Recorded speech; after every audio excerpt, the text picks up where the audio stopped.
moderating this panel on how to get your RPG materials published from Skirmisher Games. If you guys wouldn't mind, go ahead and introduce yourselves and we'll get started. All right.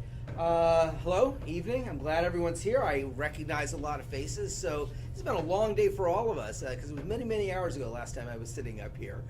We've played a lot of games since then. My name is Michael Varhola. I am the founder of Skirmisher Publishing, which is a Texas-based role-playing and tabletop war game company headquartered in Canyon Lake, so about 40 miles north of San Antonio. We are a partner with this convention and are glad to see that it's going so well and are looking forward to helping it grow. But one of the reasons we started our company was because we wanted to figure out how to get our role-playing game materials published. So that's something that we look forward to talking with you about today. I'm Brendan Cass. I'm out of Skirmisher, we'll call it East. I'm in Raleigh, North Carolina. I'm an owner of Skirmisher Publishing, and together Mike and I have been trying to make our dreams in the industry come true, and I think we've managed to do it for some other folks that we've also managed to publish. So not just our own materials, but other people as well. And hopefully we can give you an idea of some of the avenues that you have with respect to publishing a role-playing game. I mean, some of this is universal, but we're going to speak specifically to role-playing games because we know them so well, and they have some of their own quirks. But you've got some options. I think we could speak well to those options. Yeah. And obviously, ask us questions. Been doing this for 16 years now, and are happy to share that information with you. But we very specifically titled this panel, How to Get Your RPG Materials Published, because if we knew if we called it How to Get Your Games Published, we would just get a room full of board gamers and we'd keep saying, well, we don't really do board games, because that's really a different animal. And that's not, and we're working on some board games, but that's not our core competency. That's right. We do tabletop games, floor games, and role-playing games. So. All right, so if our moderator has questions, we'll answer them. And if you have questions, we'll take them as well. So we'll let you decide how you want to handle this. Well, I mean, the panel just before you was talking about the experiences and pitfalls of self-publishing. Yeah. So what would you say you look most for people that would be wanting to publish through you? Why don't you go ahead? Okay, yeah, I can take it. So, people publishing through us. What I love to see is people with a completed manuscript. If I'm going to be really simple and give a really simple answer, if I get an email, Brendan, I have a manuscript. But there's no such thing as too much done. Because, and I just want to speak a little bit to, because self-publishing is a different thing. You have different responsibilities versus working with a publisher. There's a different set of responsibilities, and that comes with some trade-offs. And this is where you have to decide whether it's a good fit for you. When you're working with a publisher like Skirmisher, for example, and you come to me and say, I have all of this art that I've commissioned with it, and I've got it all written, and I've done the layout and design, and it happens to be an A4 or something. Here it is. That's harder for me to work with because as a publisher, what we're trying to do is bring as much of our experience in the industry to your game as we can to make it successful. And so when a lot of the decisions are made for us, it makes it harder. You have a lot of emotional stake in the game, so it's harder to course correct. Sometimes you end up stuck doing something that maybe isn't going to work necessarily the right way. Saying that your decisions are wrong, that's probably not the case. But if you come to us with a manuscript, great. That's what I love to see. If you come to us with a commitment to write something, well, I will admit that I often don't see people fall through to the end, but that works as well. But what I like to see is people with a clear vision on what they're looking to make, what they're looking to accomplish with the thing, and the follow through to work with us to figure out what that looks like as a final product, to do as well as it possibly can. And obviously, having your writing done is a big bonus on that. That doesn't mean edit it, right? It means just written and you know what's going to be in it. That I think sort of chew the scenery a little bit, but that's what I like to see.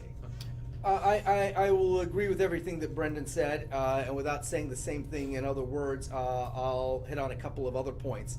One, and this applies to us, this applies to Skirmisher Publishing, but it's going to apply to any publisher. When somebody comes to us and wants to work with us on a project, whether it's a supplement or a complete game or an adventure, it really means a lot if they look at what we've done as a publisher and that they're bringing us something that's appropriate to our catalog. If somebody comes to us with something that is very, very dissimilar to anything that we've done before, we might want to look at it, and we might not. But they're not necessarily doing themselves any favors if it's not something that's really the kind of thing we've done before. And we have actually taken on things people have brought us that weren't really over the years, that weren't really at the core of what we do. And we've done well with some of them and not as well with others, but it's sort of reinventing the wheel with us. So you're doing yourself more favors if you actually look at what a company does and then tries to approach the company that is the right fit for what you're doing. So that is something, like I said, that I look for, but that you should really look for too, because it's going to serve your needs. And then Brendan had said that he likes to see a completed manuscript, but don't worry about editing it. As the corollary to that, you got to understand, if you don't want to have your stuff edited, if you don't want to have it modified, if you're constantly going to be giving pushback on the publisher imposing their style on something, or the publisher reorganizing or rewriting or editing. First of all, if the publisher knows enough to reorganize and edit and rewrite things as necessary, they're probably doing you a favor. They're probably not doing all that work for no reason. And it's just not going to go well if you want to push back and fight them on it. I've worked with people who said, I don't want my stuff changed. That is what should prompt you to go to self-publishing at that point. Yeah. At that point, maybe you are a self-publisher. At the point where you just don't, where if you know better than anybody else and you know that they're just going to be screwing up your work by doing whatever it is they want to do to it, then don't let them do anything to it. Find a different publisher or publish it yourself. But speaking as a publisher, we don't want to have to do a lot of work to something that's given to us. We don't want to have to do more than is necessary. But once we've decided what's necessary, either we're going to be allowed to do that or we're not going to be able to publish something. And I can speak, just sort of as a rule, I can speak to us specifically as a publisher, but I think this holds for other publishers, unless something really weird's going on there. A publisher wants to succeed with you. Right, they're not going to arbitrarily do work that costs them money and time. Yeah, and they're not going to try to make your thing less successful. Right. Nobody wins in that situation. So that's definitely something to keep in mind. They want to succeed with you. I've not run into anyone who publishes who. It's possible that a publisher could make a bad decision when it comes to editing or modifying or rewriting or reorganizing your work, but the publisher is still nonetheless doing it because they think it will make the product more successful. So you have to judge their competence, not whether they're being malicious or not. Because they're not. Exactly. I was gonna say I've never met, but I don't know if that's really true. So I'm not gonna say never, but they're not usually mean folks out to get you. Right. You don't usually run into that, especially if they've agreed to look at your things. Right. Yeah. So, exactly. So submitting a completed manuscript, as you put it, are you basically interested primarily in a Word file with all the text and then images and maybe suggestions like this image probably goes for this chapter, but otherwise we just we would give you one.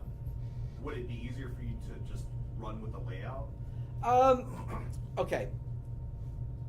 When stuff gets submitted, first of all, most authors are not going to be submitting art with what they submit. Yeah, right. And nor do we want them to submit art with what they've done for all sorts of reasons. First question would be, where did the art come from? What are the rights on it? What We are have the to rights? Start chasing down. What a are lot the of- rights associated with that art? So you have your own Well, art. so here's and actually you're asking a great question, because we're talking about one of the perks that comes with working with a publisher. When you That you are don't working get it with a right. publisher, you're not responsible for the art. You're not out For the any most money part. for that. Yeah. And protect yourselves. A publisher that says you got to pick up the tab for art or layout and design or editing or something like that, they're hosing you. Okay, that's not real publishing. That's maybe Yeah. vanity publishing.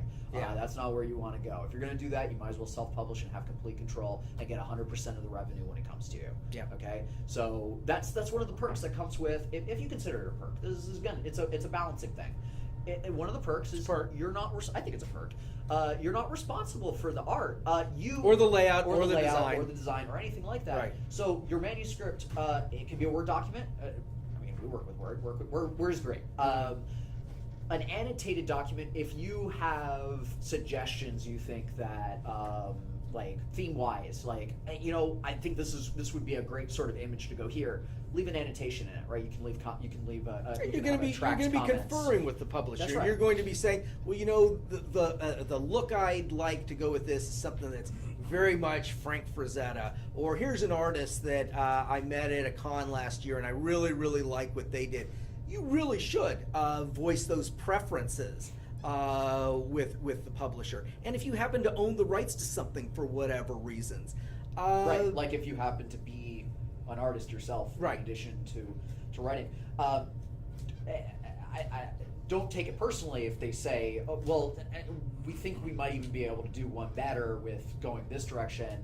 That's not a condemnation of your skills, obviously. But if you happen to be an artist yourself, then yeah, it was okay. I could also illustrate it. Here's my work, and then you can have that conversation in addition to it. And keep in mind, 16 years ago, we didn't come into this business. If we'd had done this panel 16 years ago, or 10 years ago, or 4 years ago, we'd be saying different things to you in some ways. Yeah. There have been any number of times where we have actually published things that somebody else had already laid out and designed. There have been any number of, and we were sorry. And there were any number of times where somebody has come to us with art that they commissioned, and where that complicated what we were doing. So what we want now as a publisher, and this is going to apply to most mid-sized legitimate publishers. A lot of smaller publishers are willing to make more allowances just to get product out, as we were at some points. But when somebody submits something to us, yeah, we just want a Word document with the least formatting possible. I mean, if things need to be bolded or italicized, that's fine. But we really want very little formatting. We don't want anything approximating layout and design. Embedded photographs are just a nuisance. There's nothing we can do with it, because everything's got to go out into a layout and design program. Everything then has to be distilled from our layout and design program. We have a certain look that all of our publications have. So we want just components that we can then format and put together. What is do you have a best recommended product that you guys have put out that you feel is like the pinnacle of all your products that you put out? What would that be to purchase? In a couple of months, I will have a different answer. But it sounds snarky, but I mean, honestly, we are always striving to do a better thing. But the most recent one, if you were to go downstairs and check out Ragnarok, the Age of Wolves, that is at present, I think, the pinnacle of what we're doing right now, as far as like look and feel. Well, okay. No? Yes and no. Okay. Ragnarok Age of Wolves, which you can look at downstairs, is sort of the pinnacle of the look and feel for a miniatures game. Sure. Yeah. Because all the art in it is in fact photos of miniatures. Sure. So it's gonna set a different tone and a different feel than a non-miniatures game. But that's absolutely true. And that lends itself to the look for the Ragnarok role-playing game. Right. It's going to be laid out and designed by the same guy. But our most successful product to date is City Builder, That's true. which is a platinum selling publication. It's a platinum bestseller at Drive-Thru RPG. Book. It is a It's a book book. called City Builder, and it is a source book that tells storytellers and game masters how to develop cities and communities for their game setting. It is a universal source book. It is rules free. And we came out with it 11 years ago, and it sells better than any one other thing we have, even though it's virtually our oldest publication. So it's our it's the example of the most successful thing we've ever Right. done. And if any of you have That is a good answer. if any of you have signed our sign-up sheet downstairs, we're going to send you one of the volumes from City Builder. We sell a lot of our stuff through Drive-Thru RPG. I don't know if y'all are familiar with that. It's a good place to hunt around for games. We sell our PDF downloads through that. Anyone who signs our sign-up sheet, what we're going to do is send you 10 publications. We're going to send you 1 cent download codes for 10 publications. So we can't reduce it to 0 for tracking purposes. But for example, the Ragnarok Age of Wolves that he just You'll mentioned, see it. it's a $10 PDF, a $9.99 PDF. We'll give you a code to get a copy of it for a penny. Yeah. How do we get the code? Just I will give me your email address We'll and I will email send it to you. But so City Builder. I'll send you a being, got of that. An 11-year-old title. It is our most successful one.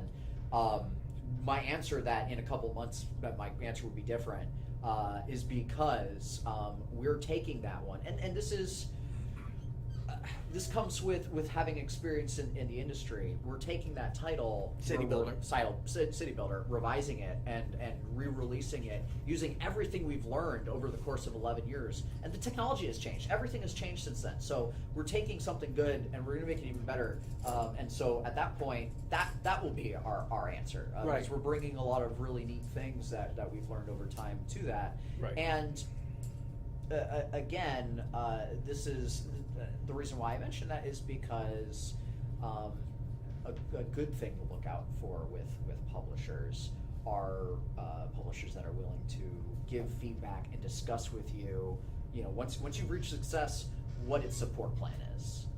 Okay, because. Yeah.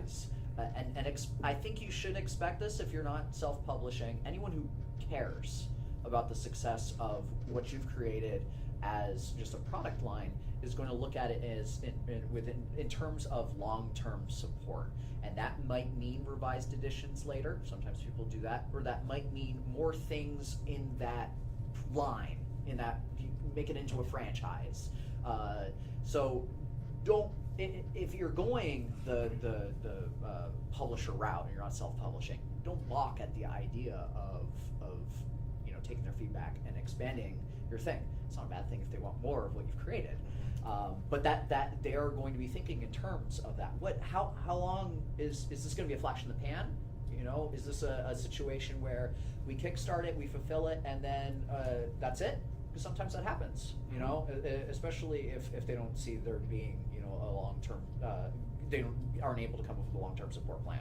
Or is this something like a City Builder, which is An evergreen. right? It will sell in perpetuity. It never becomes irrelevant, right? And it's something that can be revised and made into something better. We can have another edition that will bring fresh eyes and old eyes looking at the thing in a new way, and make people love it again, right? Right. So be ready to have those and if they're not having those conversations with them, you can bring it up too. I mean, not right away. Obviously, they want to sell whatever print run they did of your thing, right? But when that's starting to peter out, be ready to have those conversations. Okay, what can I do to continue to support this? How can I continue to make my product successful? With you, it's a partnership, especially in this industry where your publishers are by and large, by proportion, smaller. Groups of 2, right? Who bring on work for hire folks and things like that. There's definitely much more of a partnership involved than if you go to someone who's much bigger. Then obviously they're going to have a lot of in-house resources that might do that stuff for you. But be ready to have those conversations. So with Skirmisher, specifically, help me to understand, like I would like to put out a product and I would like to have very confident artwork. Is that something that you guys, now I that something that is that a sub-negotiation? Is that like a separate negotiation? You mean if we're commissioning the art and we're providing it? Yeah. Yeah, I mean it's not a negotiation at all. You're not having to negotiate for good art to go into the book. We'll tell you what we plan to do with it. You can say, well, I was really hoping, you would do this and that. We could say, oh, that's a really good idea. We will do this and that. Or we could say, nope, this is not the kind of product where we're going to do this and that. We know that we'll just bankrupt ourselves. At which point you could say, oh, well, this doesn't fulfill my vision for this product. I'm going to look for someone else. Shop around a little bit. Yeah. Or we'll come up with some kind of a compromise. I mean, we're working with one artist who has a book of Starfinder monsters. And Starfinder does okay. And this is going to be a book of 100 monsters. And he's expressed the preference that we're going to have 100 pieces of original art in this book. We're not doing that. If we get a decent artist to do 100 line illustrations, it'll cost us $1,000 and it'll take a year to do.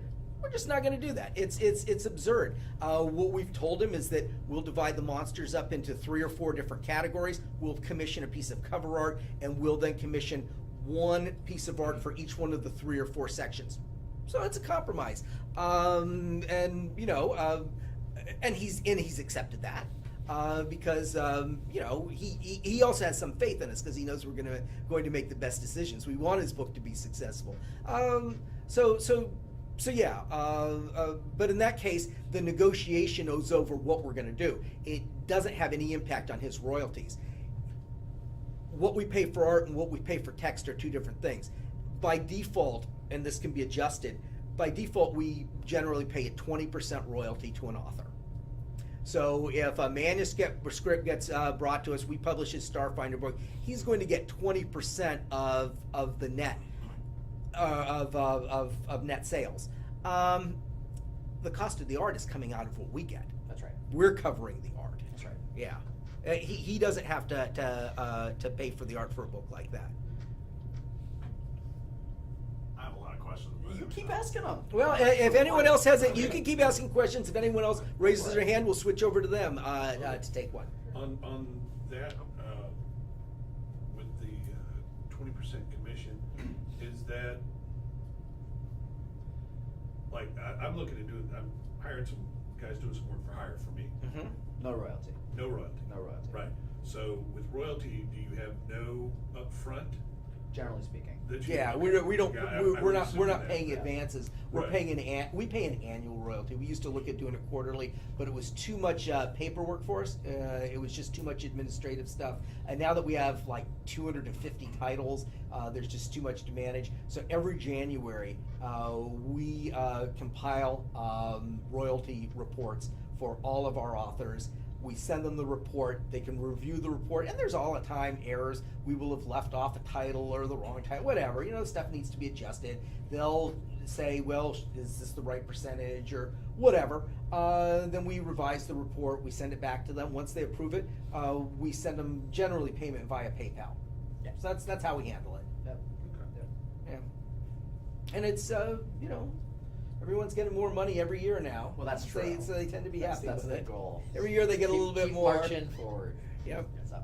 I hate to be that guy, but I did come in a little late. Can you all go ahead and catch me up on whatever vital stuff I might have missed? Whatever vital stuff you might have missed. You didn't miss anything vital because every question has been completely independent.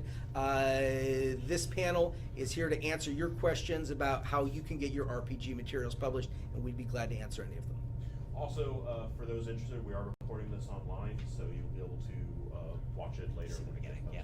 posted. Stage fright. So if you have a specific question, feel free to ask, and even if it's something we covered, we'll just answer it a slightly different way. So does that also cover other simple board games? We don't publish board games. We're not talking about board games in this session because that's not really our core product line. We're a role-playing game publisher and a tabletop war game publisher. So we do tabletop war games and role-playing games and historic reprints and fiction that ties in with our various properties. So we do a lot of different kinds of things. board games is we do LARPs, but board games is the least thing that we do. So there's so many board game people here, we don't want to poach their territory because they're better at it. That's right. Okay. And that speaks to an answer that Mike gave a little bit earlier. Shop around for the publisher that does similar things to Right. what you have in mind, because they're going to be a better fit in a lot of ways. They're going to have relationships with artists that are going to be more in line with the style that is, considered the industry standard for that particular genre, or they're going to have relationships with manufacturers that are more in line with what you're trying to make, or they're going to know the distributors that are distributing that sort of thing, right? Right. You would necessarily want to talk to a role-playing game publisher like us about getting your board game out, because I don't know, we don't distribute board games. Let me sort of clarify a couple things here as to what we're looking for as a publisher, and this goes back to my answer about that Brendan just referred to about picking the publisher that's the right fit. We'll talk to anybody about anything, Well, that's true. but for the most part, we've got our own campaign setting. We've got that we're now marrying up with one of our own new game systems. We've got 2 game systems that are now complete, 2 complete role RPG systems. We've got a couple of tabletop miniature systems. So if somebody came to us with a fantasy campaign setting, or any campaign setting, we might talk to them about it, especially if it wasn't a fantasy campaign setting. If it was a campaign setting that was different than anything we've done, we might talk to them about that. If somebody came to us with a game system, we wouldn't talk to them about that. We would just say, we've already got enough game systems that we're trying to support. We're not interested in supporting a new game system. If somebody came to us with material that they'd written for a third-party game system, we wouldn't publish it anymore. So, for example, there's a role-playing game called Bash, and we published a lot of material for Bash, maybe, 8 or 10 publications. Sure. But now that we have our own systems, we just don't want to be supporting a Right. third-party system. Yeah. So there are some things that we definitely want to look at. There are some things that we definitely don't want to look at, and there's some things that we might want to look at. And that answer is going to apply to one extent or another to all publishers. And I'll caveat that a little bit, because that sounds like, oh my God, I'm never going to get to do my thing at all. That's yeah, right. Right. But so again, self-publishing is always out there for Yeah, you, right? yeah, The yeah. reason Skirmisher got started is because, hey, we want to do our own thing, and it was hard to get other people on board. Right? This is right. But okay, do not despair. Hold on. Do not despair. Because there is such a thing as, getting your foot in and working, because it's a trust thing. It's a 2-directional trust thing. I've got authors who maybe in the beginning I would have, not talked about certain large scale projects, right? And worked with them on smaller things, supplemental things. But Everyone that we all work of, with. you're right, all of Yeah. our authors, right? And as I've seen, their ability to design and their ability to deliver, then, my confidence in working with them grows and grows and grows and grows. And now, one of our authors in particular is responsible for 2 entire systems with a campaign setting, and it's like He's created a huge franchise that we're publishing. That's right, and he's responsible for that. So he's able to pursue his vision, and he grew into that, right? And there is going to it's very unlikely that with a lot of established publishers that you're going to start with your major franchise idea. So I would say that if you're looking to get published by a publishing company, that if you're ready with some smaller self-contained things that they can work with, especially if it's for a property that they already published, that. Well, that's right. I mean, if somebody comes to me and says, I'm really a fan of your Swords of Cost fantasy campaign setting. Right. I love your Swords of Cost fantasy campaign setting. And I noticed you have one paragraph about Atlantis in this collection of 1-paragraph descriptions of other countries. But I noticed you've done gazetteers describing, source books describing areas in your campaign setting. I want to take that one paragraph thing and turn it into a 40-page source book that ties in with your Swords of Cost fantasy campaign setting. That's something I would entertain very seriously, because that's somebody fulfilling their vision in the context of what we're already doing and what we're already supporting. That's something that we can cross-promote with the other stuff we did. If somebody says, I play 5th edition Dungeons & Dragons, and I saw your Egyptos 5th edition book, or your Men and Monsters of Ethiopia 5th edition book, I want to do a Men and Monsters tying in with this country, or I want to do a Gazetteer tying in with this, because this would be a 5th edition book that ties in with your Swords of Cost setting. Absolutely want to talk about that. So when people come to, there's nothing wrong with having a vision that is completely divorced from what a publisher is doing.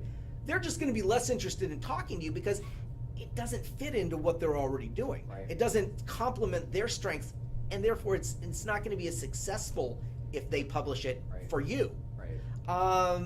There is nothing wrong with having a vision that is so unique that you have to fulfill it by starting your own imprint. And you know what? I'll tell you something. I would never self-publish because the term itself is meaningless. When we say, well, should you self-publish or should you see a publisher? You should either see a publisher or you should start your own publishing imprint.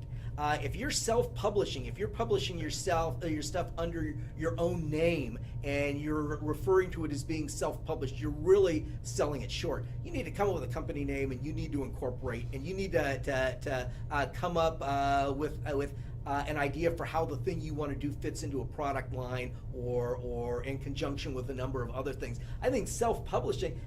Why do you self-publish? Because you want 10 copies to give to your friends and your family and your gaming group. And there's nothing wrong with that. But the next step, and it's not that much bigger of a step, is to just incorporate as a company. When people say, do you self-publish? You say, no, I don't need to self-publish. I have my own publishing company. That's true. That's much, much more empowering. It sounds almost like a semantic difference. It is almost a semantic difference, but It's a different mindset, though. But it gets you into a completely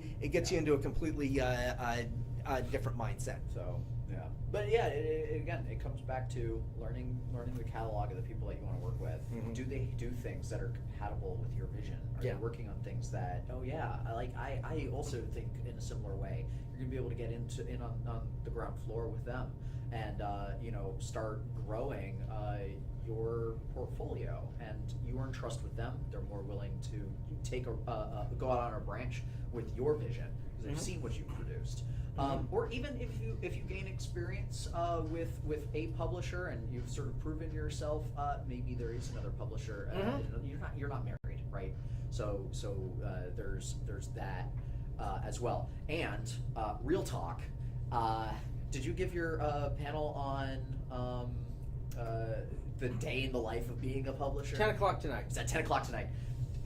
If you are considering starting your own imprint and doing this on your own, sit on that panel. It's at 10, if you're here at 10 o'clock tonight, sit on that. It gets real, man. It's you like designing games. I'm telling you, you don't like publishing them. Yeah. Because I went into game publishing because I like playing games and I like developing games. Well, I don't play games or develop games nearly as much as I would like anymore because I'm doing all sorts of other things with games. And that's one of the perks, right? That's one of the perks. It's a trade-off, and I just sincerely recommend you work that pro-con list. Go down, and then whichever one you end up having more checks in, go with that option and see how it works. Again, you're not married. You can always back out, try something else. Be flexible, stay resilient, and you make it. There are a lot of publishing companies that started around when we started that are not able to be at a panel and have a conversation. They don't exist anymore. And the difference is we haven't blown up as much as some companies have. That's true. But we haven't burned out like even more of them have. That's right. So persistence is key to that. So don't get disheartened, but Be real. But I'll reiterate, there are worse things than, speaking personally, there are worse things than having a corner of somebody else's world or working within the context of what a publisher's already done, if you like what they've done. Yeah. I was a fan of Dungeons and Dragons. I still am. I love Dungeons and Dragons. It was my first role-playing game. I still play it. I still develop 5th edition stuff. And my fondest wish was to write for the World of Greyhawk campaign setting, to write first edition D&D material and then second edition D&D material. I finally got a couple of articles in Dragon Magazine, the old Dragon Magazine. I was really proud of them. That was all second edition stuff. And honestly, I never would have started Skirmisher. I never would have started my own company if TSR, which was the predecessor to WotC, who owned D&D, if TSR would have given me one assignment every 2 years, if I could have gotten a small assignment, and I got a few things, I co-authored, I'm proud to say that I'm the one that introduced the kukri to Dungeons and Dragons as an official weapon. If you're a fan. The kukri was introduced to Dungeons and Dragons by me in a second edition article that was then put into the second edition of Oriental Adventures. So I've made my contributions to official Dungeons and Dragons. If I could have done a little more than that, if they could have given me really one adventure every 2 years, co-authoring a source book every couple of years, that would have been enough. I would have been glad to develop stuff completely for their system, completely for their world.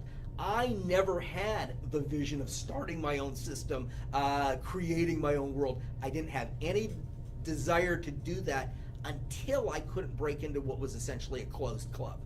I only started my own company and started pursuing my own vision because I couldn't publish for their vision if they weren't going. It was set. There's nothing worse than fan material that you've generated that nobody's going to do anything with, and that even you can't do anything with because it's full of proprietary material. There's nothing more frustratingly worthless than that, and we know people have done that. Yeah. Our guys who spent 5 years developing a Babylon 5 role-playing game, and then somebody else got a license for it, and they couldn't do anything with it. So, It's rough. so there's nothing wrong. Speaking as a publisher, if somebody comes to me, there's nothing wrong with developing with them developing stuff for my world, because that's all I ever wanted to do, and it's only because I couldn't that I moved on to something else. Okay. We have time for about one more question. Has anyone want to ask? How open is Skirmisher to follow up products that are outside of Skirmisher's publishing? Like, if you produce, like a standalone product of how, like, maps of fortresses, I don't know, just maps of fortresses. If it is something that could be characterized as a universal, rules-free source book, we are much more open to talking about that than anything else. So on board.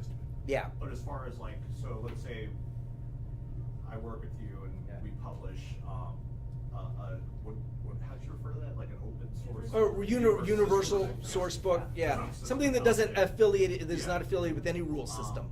How open is Skirmisher to then, I say, I want to put out another product that's sort of related to it. Let's say instead of fortresses and like a source book on fortresses, let's say it's a fortresses on sci-fi military bases. I don't know. Sure. But I don't want to go through Skirmisher. Mm-hmm. Are you guys, how open is Skirmisher to? What, to you working with someone else? Yeah. Oh, we don't have anything to say about that one way or the other, nor would we pretend to. Right. What about reprint of, let's say, the first product? Let's say, okay, I want to put out a second edition, Mm-hmm. but I don't want to go through Skirmisher. Then you would say you want your rights reverted to you, and we'd say, okay, give us 30 days to get it out of our catalogs, and we'll revert the rights You'll have to the you. total rights to do a second edition with whomever you like. Yeah. Wow, you guys are pretty open. Yeah, we're real open about it. Now, if we don't want to be putting a lot of work into editing and developing and laying out and designing something, and then somebody just coming and saying they don't want us to do anything with it anymore. We wouldn't revert the rights to the edited version. That's right. We wouldn't revert the rights to the layout and design. Yeah, We so wouldn't that's- revert. It that's would right. be your original That's original Yeah. manuscript. And if somebody did that sort of gratuitously, of course we'd never be able to work with them again because we wouldn't be able to count it. But we've never had this as an issue. We've reverted rights to people on things before after we sold them for a couple of years and they wanted. They didn't want. In one case, we had a series of Universal source books, and the author committed to do 10 of them, and he only did 5. And after 3 years, we kind of twisted his arm a little bit on doing the other 5. He got ugly about it, and we said, we're reverting all your rights to you. People keep asking us where the other 5 source books are. It's too frustrating for us to do this, and we don't appreciate you being unpleasant when we've asked you to do this. So we revert all your rights to you. And he never did anything with it after that. One person that we did a very successful book for, became a gold bestseller at Drive-Thru RPG. He said he was going to do a second edition and asked us to revert his rights to him and pull it out of distribution. And we did. And we did. And then 6 months later, he came back and said, well, I haven't gotten very far with the second edition. Can you relist this so we can start earning on it again? And we did. And we did. So, Sitting there. Yeah, yeah, it was just sitting there. We shouldn't have taken it down till the second edition was done and ready to release it. Things always take longer than you think they're. So we want congenial relationships with people. They haven't always been congenial, but as far as reverting rights, we don't want to do it once we've put time and effort into something. We will. You're generally not going to end up doing better than what we've done with your book for you anyway. So there's generally not a reason for it, as we saw with some of the stuff. What you end up getting back is your manuscript. What you end up getting back is your the manuscript. text is what you get. So Right. if they come up with a logo, you're not going to get the logo. You can title it the same thing, but you can't copyright a Right, title. You can right. keep reusing the title. So, but you need to come up with a new logo, a new likeness for it. But we don't- the we- cover, the interior Yeah. art, the layout and design. You wouldn't The get art that that we back could- either. But if you wanted to do a second edition, revise the text, and go with a different publisher, Or publish it yourself. or publish it yourself, We wouldn't Yeah, oppose you that. don't do that. Or if you wrote something on Fantasy Fortresses for us and then wanted to do something on, you talked to another publisher and they said, well, we like what you did with Fantasy Fortresses. Do you want to do something on Sci-Fi Fortresses for us? Absolutely. That's absolutely your prerogative. Obviously, if we've had a successful relationship, we'd feel good if you came to us and wanted us to do it. But there's no rights of first refusal or anything like Sure. that. We're not Harper and Row or anything like that. We don't presume to tell other people what they can or can't do if they're a freelancer. It's. But it's I don't think it's overly generous. I think it's just reasonable. It works to maintain relationships with yeah. And we have you all seen a game called Wrath and Glory? It's one of the co-developers of that is actually a friend of ours who is on our weekly game show every That's week, right. and he even took mechanics from some of our existing games and put them into Wrath and Glory, which he can do.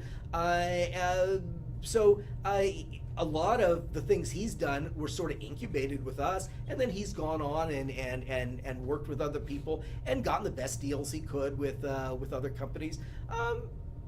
We didn't own that property. He Right. could have never developed that Yeah, that property was never an with option us. for us. He could only get on board as a co-author with that property if he went to the people who owned it. So how can we begrudge him that? It was a genre he liked. It was a property he liked. He wanted to be part of it. He did. There's nothing we could offer him on that. He did sort of make his way in the industry through us, though, and that was sort of a point that I was trying to make earlier. You're gonna make a name for yourself, which is going to get you into more of the things that you're going to want to do. Yeah, that's and I true. think it's an unrealistic expectation, unless you do it all yourself. An unrealistic expectation for overnight for it to just be exactly what you're looking to Yeah. do. My recommendation is to take those steps towards what you're looking to do, and then you'll get there. Yeah. I don't work for other companies anymore because I've got my own company. So for me, it is a little demeaning to go to someone else. I mean, I've got a couple projects that I submitted years ago to other companies that they haven't gotten around to doing anything with. Ernie Gygax, Gary Gygax's son, I wrote a Choose Your Own Adventure book, or Crossroads to Adventure book for him a few years back, and they still haven't published it. So I'll be working with him on that moving ahead once they get around to publishing it. But I wouldn't actually at this point seek out work with another company because I would got get too mad much. at you. You'd be mad at me because we don't accomplish enough as much as we want to with our own company. We can't be doing work for them. But I own Skirmisher. We are the co-owners of the company. We shouldn't be trolling around for other companies. That's making a real qualitative statement. But if people who work for us want to, our friend who he's talking about, who developed 2 systems, who's downstairs running Ragnarok Age of Wolves, he asks us all the time, oh, I wrote this and it's nothing you can publish. Do you mind if I go and get it published by Chaosium? We don't mind. We'd love to have an author published by Chaosium working for us. Yeah. That's just fine. Their name We ends don't up mind. can bring you recognition. Yeah, too. we don't- There's we- stuff that we- all get successful We together. don't mind. Yeah. So, That's the idea. yep. Awesome. Well, yeah, that's Thank going to you. be time for us. So, thank you very much. And I hope that was all helpful.